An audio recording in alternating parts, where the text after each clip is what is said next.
Hey everybody, Chris here with TenantCloud, and in today's podcast, we are going to cover how to rent out your first property like a pro. And if you're like most new landlords or property managers, one of the things that you want to learn the quickest is how to rent out your properties as quickly as possible to avoid having those down units where it's just sucking money right out of your pocket, and to make sure that you're not losing money or leaving money on the table, and to make sure that you are being the best property manager or best landlord in your market. And so these are the 5 tips that we've got coming for you. Stay tuned and we'll cover them shortly.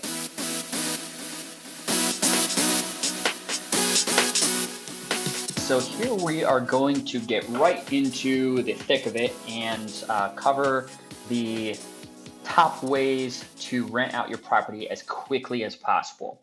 Now, the number one, now keep in mind, some of these things are going to seem like common sense, and that's good because they are. But the number one thing that you want to do is you want to check the condition of your rental. You want to assess the rental's overall condition, and you want to make sure that the appliances are properly installed. Double check smoke and heat alarms. That's extremely important. You don't want something beeping when you walk into the unit with a potential applicant. You want to check the pipes, power outlets, electrical devices, etc. Those are the key things that you want to check, and also check on the curb appeal of your property, because if the property doesn't look good from the outside, then that's their first impression. And the inside, if there's anything wrong at all, that first negative outside experience is just going to translate into what they see on the inside. So again, number one, check the condition of your rental. Number two, marketing your rental. Make sure that you advertise your rentals on marketing websites outside of just your own. That way you can attract more reliable prospects and also get it in front of more people. Also, pay particular attention to providing high quality pictures of the rental. Again, this is the first impression that people have of your property, is what they see online. And if what they see online is just a photo that you've snapped with your cell phone or a cheap camera, or if it's got another resident's belongings just laying on the floor, etc., those are not good first impressions. Ideally, what you want to do is you want to stage the property and make sure that the property looks as good as possible. And when you take those photos, that property should look the best that it's ever looked. And so ideally, I like to take photos when the tenants are not in the unit, because you want to be able to stage it in such a way that it creates a good and solid first impression and makes the person say, oh, I want to see this in person. Make sure you avoid dark or blurry photos or anything weird in the photos at all. You just want to go for that optimum high quality HD photograph, and only feature those on all of your listings. Another good practice with this is make sure that your listings are consistent.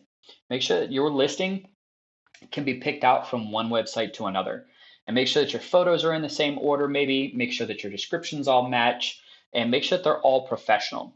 Even if you do switch things up a little bit from listing to listing, because maybe that website has a little bit different of a layout or something, then at least make sure that everything is high quality and professionally done, and make sure it's consistent as possible. So that's number two, marketing your rental. Pay high attention to that, because that is your first impression with a potential applicant.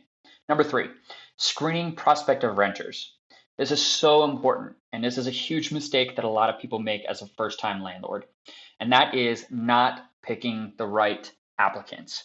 You want to make sure that you're running a background and criminal background check and a credit report of some type, whether it's just a basic one looking for judgments or liens or foreclosures or things like that, or just a full credit check where you just get the full-blown view of their credit.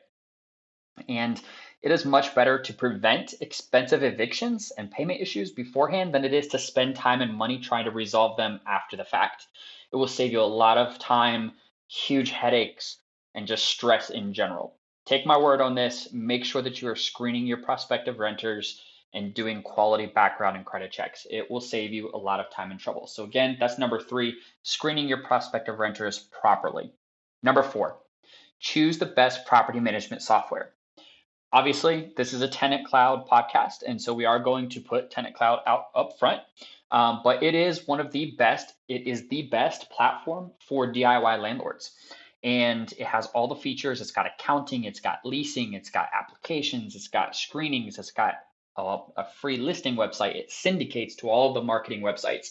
It's a fantastic system. And whether you go with TenantCloud or another company, it is important that you use high quality property management software that helps you automate or at least semi-automate most of your job. Again, this is about eliminating the stress side of things, the manual side of things, and freeing you up to do things that you're good at doing, and kind of taking away those things that are more administrative tasks that are just time sucks.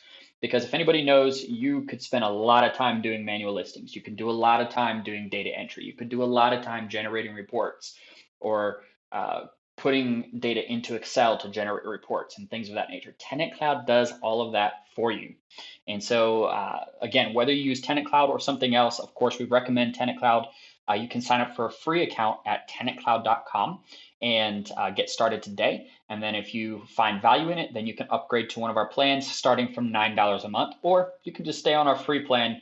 It offers a ton of features. It's free forever. You don't have to worry about paying for anything. Just use it as is. There's no expiration. It's not a trial. It's truly free. So again, number 4, choose the best property management software. Number 5, last one, conduct some research. This is extremely important as well. And this is a step that a lot of landlords overlook, or they don't do it properly. Before you rent out your first property, you want to do research on rental prices in your neighborhood. You want to compare your property not only to those of the same size, but also take a look at things like, what do they include? Do they include furniture? Do they include similar appliances? Do they include hardwood flooring, or is it carpet, and things like that? And you want to make sure that you're focusing on other things like what schools and malls and medical services are nearby. Is your property in the same district as this really great school over here or not? Because that will affect your prices for your property. So make sure that you properly conduct some research, and you can do that on TenantCloud using the rent range report. And it's the only paid report on TenantCloud. It's the only report you have to pay for, and it is through a integrated partner, Rent Range, and they pull all that data for you. Again, this is about eliminating time, eliminating the manual process. You automate it. It's just a few clicks. You put in the data for the address. You pay the fee for the rent range report, and boom, you have this wealth of information at your fingertips so that you know how to properly price your rental property to maximize your rent, but also to make sure that your property doesn't end up sitting there for forever because you've overpriced it, or making sure that you're getting quality tenants, because the opposite can happen. People can see that your price is so much lower than everybody else in your market, and then they start wondering, well, what's wrong with the property? So you don't want to be either one of those. You don't want to price it too high because you don't want to be sitting on the market forever. You don't want to price it too low because, again, you might be sitting on the market for a year and a day because people are interpreting your low price as, wow, this must be a bad property. Why has nobody snapped this up yet? So again, those are the top 5 things. That 5th one was conduct some research. So we love the fact that you spent this time with us. We wanted to make this short and sweet. We wanted to clock this in under 10 minutes, and hopefully we have provided some high value for you in how to rent your first property like a pro, even if it's your 10th property. Hopefully this information was valuable to you, and we hope you stay tuned for our next podcast. And you can always comment or subscribe on any platform where you're hearing this, whether that's iTunes or Stitcher or Google Podcasts, etc. And also you can learn more about this on our blog from the July 25th post of how to rent out your first property like a pro. We go into a little bit more detail there. And as always, thank you for listening to TenantCloud. We'll talk to you next time.